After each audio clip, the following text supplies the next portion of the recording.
ଷଷ୍ଠ ଶ୍ରେଣୀ ପିଲାମାନଙ୍କର ଆଜି ଆମେ ଜନ୍ମଭୂମି କବିତାର ପ୍ରଶ୍ନ ଉତ୍ତର ଆଲୋଚନା କରିବା। ପିଲାମାନେ ଯଦି ସେଇ ଭିଡ଼ିଓଟି ତୁମେମାନେ ଦେଖିନ ତାହେଲେ ସେ ଭିଡ଼ିଓଟି ତୁମେ ଦେଖିନିହ। ପ୍ରଥମ ନମ୍ବର ପ୍ରଶ୍ନ ଦେଇଛି, ନିମ୍ନଲିଖିତ ପ୍ରଶ୍ନ ଗୁଡ଼ିକର ଠିକ୍ ଉତ୍ତର ପାଖରେ ତାରା ଚିହ୍ନ ଦିଅ। 1 ନମ୍ବର ଦେଖ ପିଲାମାନେ, ମୁଣ୍ଡ ଶବ୍ଦ ପାଇଁ କବିତାରେ କେଉଁ ଶବ୍ଦ ବ୍ୟବହାର କରାଯାଇଛି? ମୁଣ୍ଡ ଶବ୍ଦ ପାଇଁ କବିତାରେ ମସ୍ତକ ବ୍ୟବହାର କରାଯାଇଛି ପିଲାମାନେ, ମସ୍ତକ ହେଲା, ତାରା ଚିହ୍ନ ଦେଇଦିଅ। 2 ନମ୍ବର ପ୍ରଶ୍ନ ଦେଖ, ଜନ୍ମଭୂମି କବିତାରେ ମୁଖ୍ୟତଃ କ'ଣ ବର୍ଣ୍ଣନା କରାଯାଇଛି? ଦେଖ ପିଲାମାନେ, 4ଟି ଯାକ ଅପସନ୍ ଠିକ୍ ହେବ। ହିମାଳୟର ବର୍ଣ୍ଣନା କରାଯାଇଛି, ବୀର ରମଣୀଙ୍କର କଥା କୁହାଯାଇଛି, ଭାରତ ମାତାର ଯଶଗାନ କରାଯାଇଛି, ମହାସାଗର ବିଷୟରେ ଧାରଣା ଦିଆଯାଇଛି। କିନ୍ତୁ ପ୍ରକୃତରେ ଆମର ଉତ୍ତର କ'ଣ ହେବ? ଭାରତ ମାତାର ଯଶଗାନ କରାଯାଇଛି। ତାର ଚିହ୍ନ ଦେଇଦିଅ ପିଲାମାନେ। ତାପରେ ଖ ନମ୍ବର ଦେଖ, ଉକ୍ତ ଉତ୍ତର ଗୁଡ଼ିକ କାହିଁକି ବାଛିଲ ତାହା କାରଣ ତୁମ ସାଙ୍ଗମାନଙ୍କ ସହ ଆଲୋଚନା କର। ଆଲୋଚନା କରି ଲେଖିବ ପିଲାମାନେ। ମିଳିମିଶି ଯୋଡ଼ିବା, କବିତାରେ କେତେକ ଶବ୍ଦ ଓ ତା'ର ଭାବାର୍ଥ ନିମ୍ନରେ ଲେଖାଯାଇଛି। ଦଳରେ ଆଲୋଚନା କରି ପ୍ରତ୍ୟେକ ଶବ୍ଦ ସହିତ ଖାପ ଖାଉଥିବା ଭାବାର୍ଥକୁ ଗାର ଟାଣି ଯୋଡ଼। ଖାପ ଖାଉଥିବା ଭାବାର୍ଥକୁ ଗାର ଟାଣି ଯୋଡ଼। ତୁମେ ଅଭିଧାନ, ଇଣ୍ଟରନେଟ୍ ବା ନିଜ ଶିକ୍ଷକଙ୍କ ସହାୟତାରେ ଆଲୋଚନା କର। କହିଛି ପିଲାମାନେ, ଦେଖ ଶବ୍ଦ ଦିଆଯାଇଛି ହିମାଳୟ, ଆର ଭାବାର୍ଥ କ'ଣ ହେବ? କ'ଣ? ଭାରତର ଉତ୍ତର ସୀମାରେ ବ୍ୟାପି ରହିଥିବା ଏକ ପର୍ବତମାଳା। ଗାର ଟାଣି ଦିଅ ପିଲାମାନେ। ତାପରେ ଦେଖ ପିଲାମାନେ, ବ୍ରହ୍ମପୁତ୍ର। ବ୍ରହ୍ମପୁତ୍ର ସେମିତି କ'ଣ? ଦେଖ, ବ୍ରହ୍ମପୁତ୍ର ହେଉଛି କ'ଣ? ମୁଖ୍ୟତଃ ଅରୁଣାଚଳ ପ୍ରଦେଶ ଓ ଆସାମ ଦେଇ ବହିଯାଉଥିବା ନଦୀ, ଯାହାକି ଶେଷରେ ବଙ୍ଗୋପସାଗରରେ ମିଶିଛି। ହେଲା, ଏଇଟାକୁ ଗାର ଟାଣି ଦିଅ। ଦ୍ରୋଣ ହେଉଛନ୍ତି କୌରବ ଓ ପାଣ୍ଡବମାନଙ୍କର ଗୁରୁ। ଗାର ଟାଣି ଦିଅ ପିଲାମାନେ। ଏହାପରେ ସୀତା। ସୀତା ହେଉଛନ୍ତି ଜନକ ରାଜାଙ୍କର ଦୁହିତା, ପ୍ରଭୁ ଶ୍ରୀରାମଚନ୍ଦ୍ରଙ୍କର ଧର୍ମ ପତ୍ନୀ। ଗାର ଟାଣି ଦିଅ। ଭାରତର ଦୀର୍ଘତମ ନଦୀ ହେଉଛି କ'ଣ? ଗଙ୍ଗା ନଦୀ। ହେଲା, ତ ଗଙ୍ଗା ହେଉଛି ଭାରତର ଦୀର୍ଘତମ ପବିତ୍ର ନଦୀ। ଗାର ଟାଣି ଦିଅ ପିଲାମାନେ। ଏହାପରେ ଚୈତନ୍ୟ। ଚୈତନ୍ୟ ହେଉଛନ୍ତି ଗୌଡ଼ୀୟ ବୈଷ୍ଣବ ମତବାଦର ପ୍ରଚାରକ ଓ ପ୍ରସାରକ। ହେଲା, ଚୈତନ୍ୟ ହେଉଛନ୍ତି ବୈଷ୍ଣବ ଧର୍ମର ପ୍ରଚାରକ ଓ ପ୍ରସାରକ ଥିଲେ। ଏହାପରେ ପଦ୍ମିନୀ।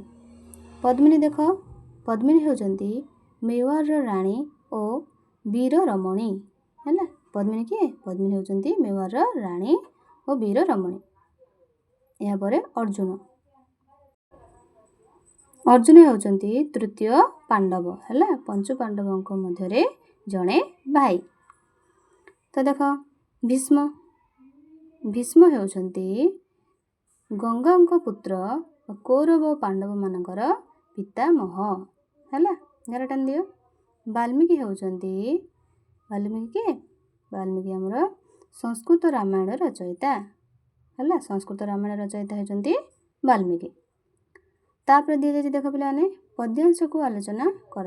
ନିମ୍ନଲିଖିତ ପଦ୍ୟାଂଶକୁ ମନ ଦେଇ ପଢ଼ ଏବଂ ଏହାର ଭାବାର୍ଥକୁ ସାଙ୍ଗମାନଙ୍କ ସହ ଆଲୋଚନା କରି ତା'ର ସାରାଂଶକୁ ଲେଖ ବୋଲି କୁହାଯାଇଛି ପିଲାମାନେ। ତ ଦେଖ, ତୁହି ମା ଜନମ ଭୂମି ପବିତ୍ର ଭାରତ ଭୂମି, ତୋରି ସନ୍ତାନ ଆମେ ଅଟୁ ସର୍ବେ, ତୋର ଶ୍ରୀଚରଣ ସେବା ପାଇଁ ମନ ପ୍ରାଣ ଦେବା, ଗାଇବା ତୋର ନାମ ଆନନ୍ଦ ରବେ, ତୋ ଆନନ୍ଦେ ହୋଇବା ସୁଖୀ, କାନ୍ଦିବା ତୋର ହୋଇ ନ ଦୁଃଖୀ। ତ ଦେଖ ପିଲାମାନେ, ଏହାର ଅର୍ଥ ହେଉଛି, ହେ ମୋର ଜନ୍ମଭୂମି, ହେ ମୋର ଜନ୍ମ ମା, ହେ ମୋର ଭାରତ ଭୂମି, ତୁ ମା ପବିତ୍ର ଭୂମି, ତୋର ସନ୍ତାନ ଆମେ ଅଟୁ ସର୍ବେ। ତୋର ସନ୍ତାନ ଆମେ କ'ଣ? ସବୁବେଳେ ଆମେ ତୋର ସନ୍ତାନ ହେଇ ରହିବୁ। ତୋର ଶ୍ରୀ ଚରଣ ସେବା ପାଇଁ ମନ ପ୍ରାଣ ଦେବା। ତୋର ସେ ଚରଣରେ ଆମର ମନ ପ୍ରାଣ ଦେଇ ଆମେ କ'ଣ? ସେବା କରିବୁ। ଗାଇବା ତୋର ନାମ ଆନନ୍ଦ ରବେ, ଆମେ ତୋର ଗୀତ ସବୁବେଳେ ଆମେ କ'ଣ? ଆନନ୍ଦରେ ଗାଇବୁ। ତୋ ଆନନ୍ଦେ ହୋଇଣ ସୁଖୀ, କାନ୍ଦିବା ଦୁଃଖରେ ତୋର ହୋଇଣ ଦୁଃଖୀ। ଅର୍ଥାତ୍ ତୋ ଆନନ୍ଦରେ ଆମେ ହୋଇବୁ ସୁଖୀ, ତୁ କାନ୍ଦିଲେ ଆମେ ମା ହୋଇବୁ ଦୁଃଖୀ। ହେଲା, ଏହାର ଅର୍ଥ ଏମିତି ପିଲାମାନେ। ତାପରେ ଦେଖ, ବୁଝି ବିଚାରି ଲେଖ। କ ନମ୍ବର, ଜନ୍ମଭୂମି କବିତାକୁ ପଢ଼ି ପ୍ରଶ୍ନ ଗୁଡ଼ିକର ଉତ୍ତର ଦିଅ। 1 ନମ୍ବର କ'ଣ କୁହାଯାଇଛି? କବିତାରେ ବର୍ଣ୍ଣିତ ବୀର ରମଣୀମାନଙ୍କର ନାମ ଲେଖ। ହେଲା, କବିତାରେ ବର୍ଣ୍ଣିତ ବୀର ରମଣୀମାନଙ୍କର ନାମ ଦେଖ। ଯେମିତିକି ପଦ୍ମିନୀ ହେଲା, ସୀତା, ଏମାନେ ହେଉଛନ୍ତି ସମସ୍ତେ କ'ଣ ଜଣେ ଜଣେ ବୀର ରମଣୀ। ତାପରେ ଆମେ କହିବା ସୀତାକୁ ଯେହେତୁ କୁହାଯାଇଛି ଦୁହିତା ହେଲା, ଆହୁରି କ'ଣ କୁହାଗଲା ଦୁର୍ଗାବତୀ, ଏମିତି ବିଭିନ୍ନ ପ୍ରକାର ବୀର ରମଣୀ ଅଛନ୍ତି। 2 ନମ୍ବର ଦେଖ, ଭାରତର କଟିରେ କେଉଁ ପର୍ବତମାଳା ଶୋଭା ପାଉଛି? ଭାରତର କଟିରେ ବିନ୍ଧ୍ୟା ପର୍ବତମାଳା ଶୋଭା ପାଉଛି। 3 ନମ୍ବର ଦେଖ, କାଳିଦାସ କିଏ? ତାଙ୍କ ରଚିତ ଗୋଟିଏ କାବ୍ୟର ନାମ ଲେଖ। ଦେଖ କାଳିଦାସ ହେଉଛନ୍ତି ସଂସ୍କୃତ କବି। ତାଙ୍କ ରଚିତ କାବ୍ୟର ନାମ ଗୁଡ଼ିକ ହେଲା ମେଘଦୂତମ୍, କୁମାର ସମ୍ଭବମ୍, ମାଳବିକାଗ୍ନିମିତ୍ରମ୍, ଏମିତି ବିଭିନ୍ନ ପ୍ରକାର କାବ୍ୟ କବିତା ରହିଛି ପିଲାମାନେ। ଏହାପରେ 4 ନମ୍ବର ପ୍ରଶ୍ନ ଦେଖ, ଆମ ଜନ୍ମଭୂମିର 2 ପାର୍ଶ୍ୱରେ ଥିବା ଜଳଧିର ନାମ ଲେଖ ବୋଲି କୁହାଯାଇଛି। ଜଳଧିର ନାମ, 2 ପାର୍ଶ୍ୱରେ 2ଟା ଜଳଧିର ନାମ କ'ଣ? ପୂର୍ବରେ ରହିଛି ଆମର ବଙ୍ଗୋପସାଗର, ପଶ୍ଚିମରେ ରହିଛି ଆମର କ'ଣ ଆରବ ମହାସାଗର ହେଲା, ଆରବ ମହାସାଗର ରହିଛି ପିଲାମାନେ, ଲେଖିଦିଅ। ତାପରେ ଦେଖ ପିଲାମାନେ 5 ନମ୍ବର ପ୍ରଶ୍ନ, ଭାରତର ଶରୀରରେ କେଉଁ ସବୁ ନଦୀ ଶୋଭା ପାଉଛି? ଭାରତରେ ଶରୀରରେ କେଉଁ ସବୁ ନଦୀ ଶୋଭା ପାଉଛି? ଗଙ୍ଗା ନଦୀ ହେଲା, ଗଙ୍ଗା ନଦୀ ଆଉ ଯମୁନା ନଦୀ ଶୋଭା ପାଉଛି। ତାପରେ ଦେଖ ପିଲାମାନେ 6 ନମ୍ବର, ଚୈତନ୍ୟାଦି ମହାତ୍ମା ଜନେ ପ୍ରଚାରିଲେ ବିଭୁ ନାମ ଆନନ୍ଦ ମନେ। ମହାତ୍ମାର ଅର୍ଥ ହେଲା ମହାପୁରୁଷ, ବଡ଼ ଲୋକ, ମହାମାନବ, ମହାନ ବ୍ୟକ୍ତି। ବିଭୁର ଅର୍ଥ ହେଲା ଈଶ୍ୱର, ପ୍ରଭୁ, ଠାକୁର ଆଉ ଦେବତା। ତ ଉପର ଲିଖିତ ପଦ୍ୟାଂଶକୁ ପଢ଼ି ଉତ୍ତର ଲେଖ। ଦେଖ ଚୈତନ୍ୟ କିଏ? ଚୈତନ୍ୟ ହେଉଛନ୍ତି କ'ଣ ବୈଷ୍ଣବ ଧର୍ମର ମତବାଦ ବା ଆମେ କହିବା ପ୍ରଚାରକ ଓ ପ୍ରସାରକ ବୋଲି କହିବା। ସେ କ'ଣ କରିଥିଲେ? ସେ ବୈଷ୍ଣବ ଧର୍ମ ପ୍ରଚାର କରିଥିଲେ। ତାଙ୍କୁ ମହାତ୍ମା କାହିଁକି କହିବା? କାରଣ ସେ ମହାନ ବ୍ୟକ୍ତି। ତାପରେ ଦେଖ ପିଲାମାନେ ପ୍ରଶ୍ନ, କବିତାରେ ରଚନା ଶୈଳୀ। ବିନ୍ଧ୍ୟାଗିରିବର କଟିରେ ଗଙ୍ଗା ଆଦି କେତେ ନଦୀ ସିରେ, ଏଇଟା କରିବ ପିଲାମାନେ ତୁମେ। ତାପରେ ଦେଖ ପିଲାମାନେ ଖସ୍ତମ୍ଭ କ'ଣ ଭାବାର୍ଥ ଯୋଗ କରିବା। ଦେଖ ପିଲାମାନେ କ ନମ୍ବର, ଜନମିଲ ତୋ କୋଳରେ କେତେ ସୁରବୀର ନରେ। ଏଇଟା କ'ଣ ହେବ? ଭାରତ ମାତାର କୋଳରେ ଅନେକ ସୁରବୀର ଓ ମହାନ ମାନବ ଜନ୍ମ ନେଇଛନ୍ତି। ଗାର ଟାଣି ଦିଅ ପିଲାମାନେ। ତାପରେ ଦେଖ 2 ନମ୍ବର, ତୋ ଆନନ୍ଦେ ହୋଇବା ସୁଖୀ, କାନ୍ଦିବା ଦୁଃଖରେ ତୋର ହୋଇଣ ଦୁଃଖୀ। ଏଇଟା କ'ଣ ହେବ?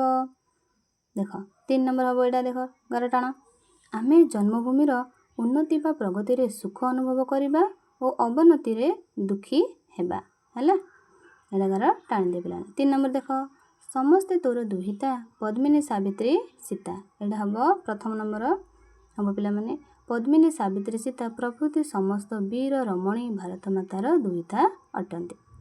ତାପରେ ଦେଖ ପିଲାମାନେ ଅନୁମାନ ଓ କଳ୍ପନାରୁ ଦିଆଯାଇଛି, ସାଙ୍ଗମାନଙ୍କ ସହିତ ଦଳଗତ ଆଲୋଚନା କରିବ। କ ନମ୍ବର ଦେଖ, ମହାକବି ବେଦବ୍ୟାସ, ବାଲ୍ମୀକି କାଳିଦାସ, ଗାଇଲେ ପବିତ୍ର କଣ୍ଠେ ତୋହରି ଗୁଣ। 1 ନମ୍ବର କ'ଣ ଦେଇଛି? କେଉଁମାନଙ୍କୁ ମହାକବି ଆଖ୍ୟା ଦିଆଯାଇଛି? ଉତ୍ତର ହେବ ବେଦବ୍ୟାସ ହେଲା, ବେଦବ୍ୟାସ, କାଳିଦାସ, ବାଲ୍ମୀକି, ଏମାନଙ୍କୁ କ'ଣ ମହାକବି ଭାବରେ ବ୍ୟାଖ୍ୟା ଦିଆଯାଇଛି।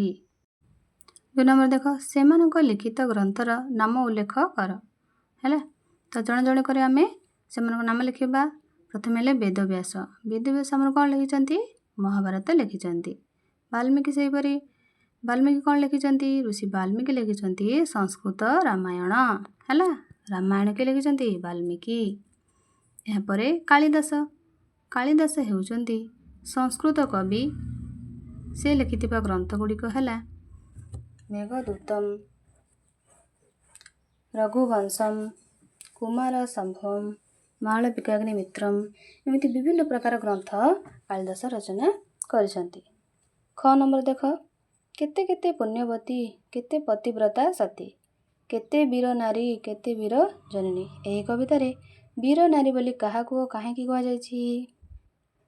ବୀର ନାରୀ ହେଉଛନ୍ତି ସାବିତ୍ରୀ, ସତୀ ସୀତା, ପଦ୍ମିନୀ, ଏମାନେ ସବୁ ବୀର ନାରୀ ବୋଲି କହିବା ଏମାନଙ୍କୁ।